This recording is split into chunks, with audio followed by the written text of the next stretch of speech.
do Laboratório da Nana e hoje, na nossa jornada juntos, nós vamos continuar o livro de Reis, segundo Reis, e um salmo também. E após eu vou compartilhar uma reflexão com vocês. Vamos lá?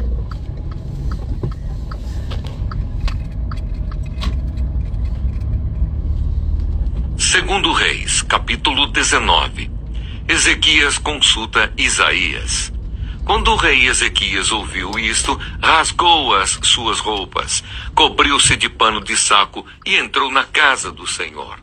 Então ele mandou que Eliaquim, o responsável pelo palácio, Sebna, o escrivão, e os anciãos dos sacerdotes, todos vestidos de pano de saco, fossem falar com o profeta Isaías, filho de Amós. Eles lhe disseram: assim diz Ezequias, este dia é dia de angústia, de castigo e de vergonha. Como se costuma dizer, chegou a hora de a criança nascer, mas a mãe não tem forças para dar à luz. É bem possível que o Senhor, seu Deus, tenha ouvido todas as palavras de Rabsaque, a quem o rei da Assíria, seu senhor, enviou para afrontar o Deus vivo, e repreenda as palavras que ouviu.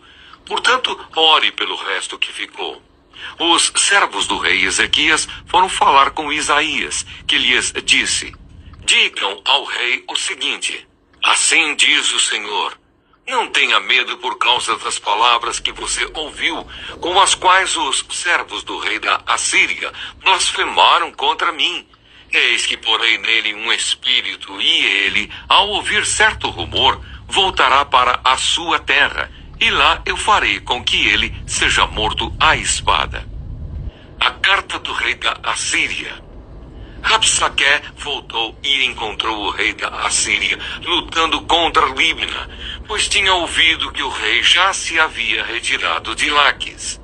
Quando o rei ouviu dizer que Tiraca, rei da Etiópia, havia saído para guerrear contra ele, mandou de novo mensageiros a Ezequias, com esta missão: digam a Ezequias, rei de Judá, não deixe que o seu Deus, em quem você confia, o engane, ao dizer: Jerusalém não será entregue nas mãos do rei da Assíria.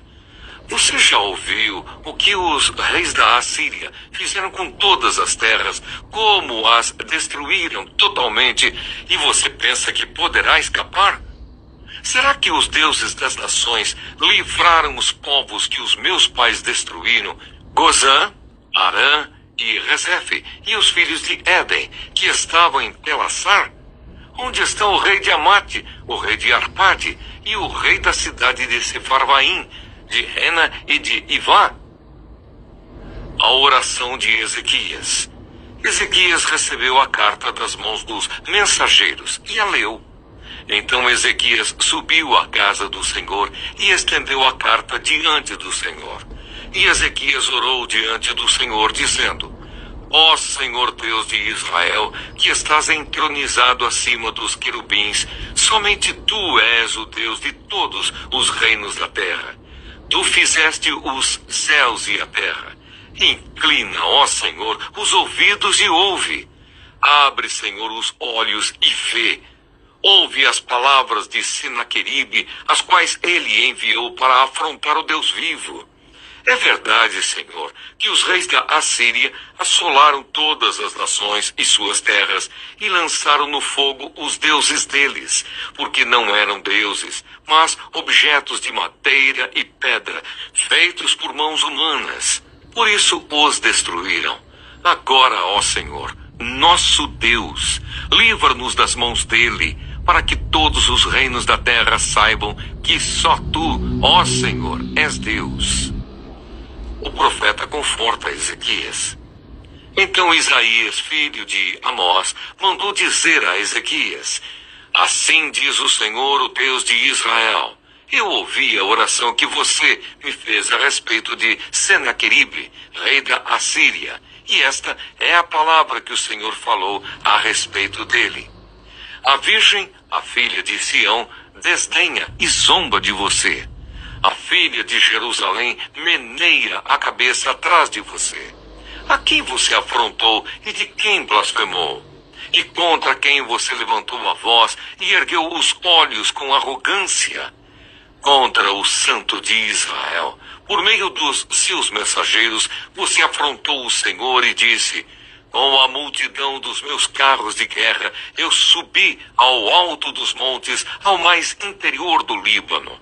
Cortei os seus altos cedros e os seus melhores ciprestes. Cheguei aos seus abrigos mais distantes, ao seu denso bosque. Eu mesmo cavei e bebi as águas de estrangeiros. Com as plantas de meus pés, sequei todos os rios do Egito. Por acaso você não ouviu que há muito tempo eu, o Senhor, determinei estas coisas e que já desde os dias remotos as tinha planejado? Agora eu as faço acontecer. Eu quis que você reduzisse a montões de ruínas as cidades fortificadas. Por isso, os seus moradores debilitados andaram cheios de temor e envergonhados. Tornaram-se como a erva do campo, a erva verde, o capim dos telhados e o cereal queimado antes de amadurecer. Mas eu sei onde você está. Conheço o seu sair e o seu entrar, e o seu furor contra mim. Por causa do seu furor contra mim, e porque a sua arrogância subiu até os meus ouvidos, eis que porei o meu anzol no seu nariz e o meu freio na sua boca, e farei você voltar pelo caminho por onde veio. E isto será o sinal para você, rei Ezequias. Neste ano se comerá o que nascer espontaneamente, e no segundo ano o que daí proceder. Mas no terceiro ano semeiem e colham, plantem vinhas e comam os seus frutos. Aqueles da casa de Judá que escaparam e ficaram como remanescente, tornarão a lançar raízes e a dar frutos, porque de Jerusalém sairá o remanescente, e do monte Sião o que escapou. O zelo do Senhor fará isto. Portanto, assim diz o Senhor a respeito do rei da Assíria: ele não entrará nesta cidade, nem lançará nela flecha alguma. Não virá diante dela com escudo, nem construirá rampas de ataque contra ela. Pelo caminho por onde vier, por esse voltará. Mas nesta cidade não entrará, diz o Senhor, porque eu defenderei esta cidade para a livrar, por amor de mim e por amor de meu servo Davi. A destruição do exército dos assírios. Naquela mesma noite, o anjo do Senhor saiu e matou 185.000 homens no arraial dos assírios. De manhã, quando os restantes se levantaram, lá estavam todos aqueles cadáveres.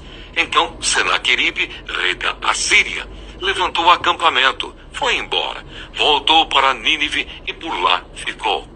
Certo dia, quando ele estava adorando no templo de seu deus Nisroque, os seus filhos Adrameleque e Sarezer o mataram à espada. Depois fugiram para a terra de Ararate, e Esar-Adom, filho de Senaqueribe, reinou em seu lugar. Salmo 73. O problema da prosperidade dos maus. Salmo de Asaf. De fato, Deus é bom para com Israel, para com os de coração limpo. Quanto a mim, porém, quase me resvalaram os pés. Pouco faltou para que se desviassem os meus passos, pois eu invejava os arrogantes ao ver a prosperidade dos maus. Para eles não há preocupações. O seu corpo é forte e sadio. Não partilham das canseiras dos mortais, nem são afligidos como os outros. Por isso a soberba os cinge como um colar, e a violência os envolve como um manto. Os olhos saltam-lhes de tanta gordura. Do coração deles brotam fantasias. Zombam e falam com maldade. Falam da opressão com arrogância. Abrem a boca para falar contra os céus, e a língua deles percorre a terra. Por isso o seu povo se volta para eles, e os tem por fonte da qual bebe com avidez. Eles dizem: como Deus ficará sabendo? Por acaso o Altíssimo tem algum conhecimento? Eis que estes são os ímpios, e sempre tranquilos aumentam as suas riquezas. Com certeza foi inútil conservar puro o meu coração e lavar as minhas mãos na inocência, pois o dia inteiro sou afligido e cada manhã sou castigado. Se eu tivesse pensado em falar tais palavras, já aí teria traído a geração de teus filhos, ó Deus. Em só refletir para compreender isso, achei que a tarefa era pesada demais para mim. Até que entrei no santuário de Deus e descobri qual seria o fim deles. Tu certamente os pões em lugares escorregadios e os fazes cair na destruição. Como são destruídos num instante. São totalmente aniquilados de terror, como acontece com o sonho quando alguém acorda. Assim, ó Senhor, ao despertares desprezarás a imagem deles. Quando o meu coração estava cheio de amargura e o meu íntimo se comoveu, eu estava embrutecido e sem entendimento. Era como um animal diante de ti. No entanto, estou sempre contigo. Tu me seguras pela mão direita. Tu me guias com o teu conselho e depois me recebes na glória. Quem tenho eu no céu além de ti? E quem poderia eu querer na terra além de ti? Ainda que a minha carne e o meu coração desfaleçam, Deus é a fortaleza do meu coração e a minha herança para sempre. Os que se afastam de ti certamente perecerão. Tu destróis todos os que são infiéis para contigo. Quanto a mim, bom é estar perto de Deus. Faço do Senhor Deus o meu refúgio para proclamar todas as suas obras. Bom dia, gente! Hoje vamos refletir sobre 2 Reis 19 e Salmo 73. Textos que nos mostram como devemos confiar em Deus diante das adversidades e da aparente prosperidade dos ímpios. Esses capítulos nos ensinam que Deus sempre tem o controle, mesmo quando as circunstâncias parecem dizer o contrário. 2 Reis capítulo 19 continua a história do rei Ezequias, que enfrentava a ameaça do rei da Síria. Depois de receber uma carta intimidadora, Ezequias faz algo essencial. Leva suas preocupações diante de Deus em oração. Deus responde através do profeta Isaías, garantindo que Judá não seria destruído. Naquela mesma noite, o anjo do Senhor derrotou o exército assírio, mostrando que Deus luta por aqueles que confiam nele. Esse capítulo nos ensina que, em momentos de desespero, devemos entregar nossas preocupações a Deus, pois Ele é capaz de agir de maneiras que nem imaginamos. Salmo 73 expressa o dilema de Asaf, que observava a aparente prosperidade dos ímpios e se perguntava por que os justos sofrem. No entanto, ao entrar na presença de Deus, ele entende que o destino final dos ímpios é a ruína e que aqueles que permanecem fiéis ao Senhor terão a verdadeira recompensa.